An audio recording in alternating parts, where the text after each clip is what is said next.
Halo teman-teman, kami dari kelompok 6 akan mempresentasikan hasil diskusi kelompok kami.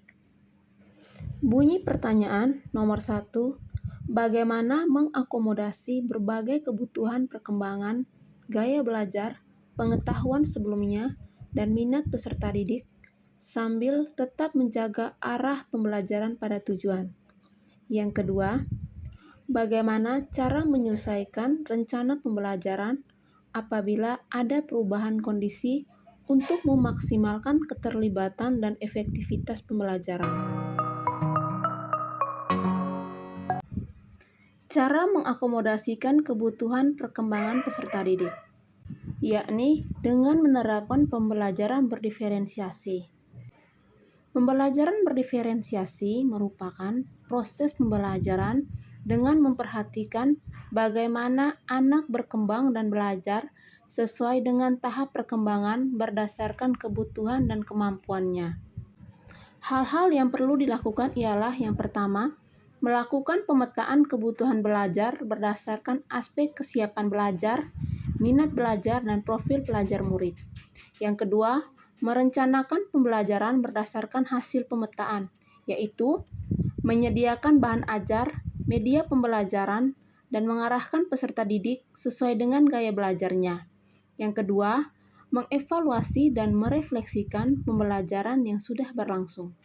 Yang ketiga, menerapkan pembelajaran berdiferensiasi dengan memperhatikan strategi yaitu berdiferensiasi konten, berdiferensiasi proses, dan berdiferensiasi produk. Cara lain yang mengakomodasi kebutuhan peserta didik ialah yang pertama, memberikan kesempatan kepada peserta didik untuk menerapkan dan menemukan ide sendiri. Yang kedua, menggali informasi awal tentang pengetahuan sebelumnya atau kemampuan awal dari peserta didik melalui tes diagnostik awal. Yang ketiga, menggunakan berbagai media pembelajaran yang bervariasi. Yang keempat, memberikan motivasi untuk mengembangkan kemampuan, bakat, minat yang dimiliki. Contoh, dalam menyusun rencana pembelajaran atau modul ajar, terlebih dahulu guru melakukan observasi untuk mengetahui karakteristik peserta didik. Selanjutnya, guru menentukan media pembelajaran, model, dan pendekatan berdasarkan hasil observasi tersebut yang sesuai dengan kebutuhan dan kemampuan siswa. Dalam menyusun, guru menyajikan video, gambar, dan juga studi kasus atau artikel untuk menjawab gaya belajar peserta didik, yaitu auditory, visual, dan kinestetik.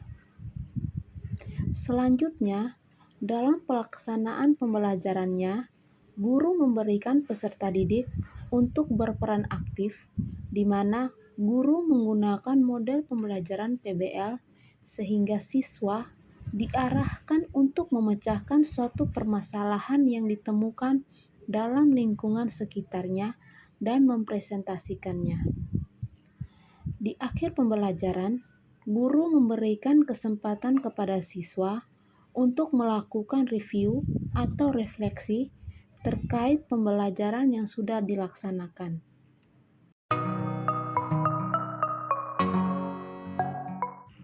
Selanjutnya, cara menyesuaikan rencana pembelajaran apabila ada perubahan kondisi.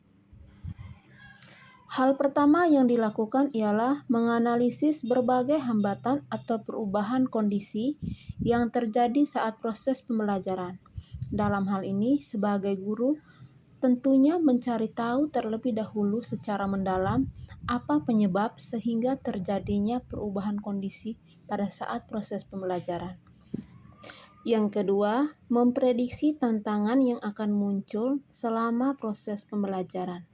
Ketiga, bersikap fleksibel dan responsif terhadap suasana kelas, yakni memvariasikan model, metode, dan pendekatan pembelajaran yang sesuai. Yang keempat, fokus pada tujuan pembelajaran yang telah dibuat sebelumnya. Yang kelima, membuat perencanaan ulang agar proses pembelajaran bisa berjalan dengan efektif. Keenam, Melakukan evaluasi dan refleksi terhadap rancangan pembelajaran yang telah dibuat sebelumnya. Ketujuh, melakukan revisi terhadap rancangan pembelajaran yang telah dibuat sebelumnya. Kedelapan, siapkan lebih dari satu RPP sebagai cadangan apabila sewaktu-waktu mengalami kondisi tertentu, kita bisa menggunakan RPP cadangan tersebut sebagai solusi alternatif yang sudah kita siapkan. Yang kesembilan, buat rencana pembelajaran dengan memanfaatkan teknologi digital sebagai fasilitas untuk menyesuaikan kondisi.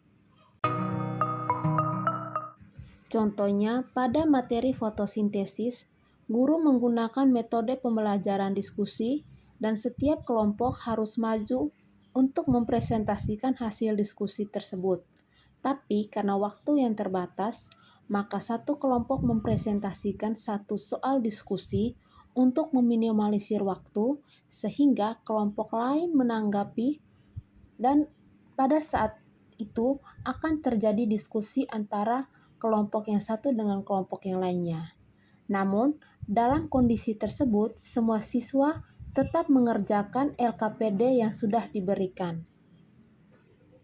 Contoh yang lain, misalnya sarana atau prasarana yang tidak mendukung dan alokasi waktu pembelajaran yang tidak sesuai dengan rancangan pembelajaran yang telah dibuat sebelumnya, maka guru mengambil tindakan dengan menyesuaikan kondisi yang terjadi pada saat itu, sehingga proses pembelajaran tetap dilaksanakan namun disesuaikan dengan kondisi yang ada. Sekian presentasi dari kelompok kami ucapkan terima kasih.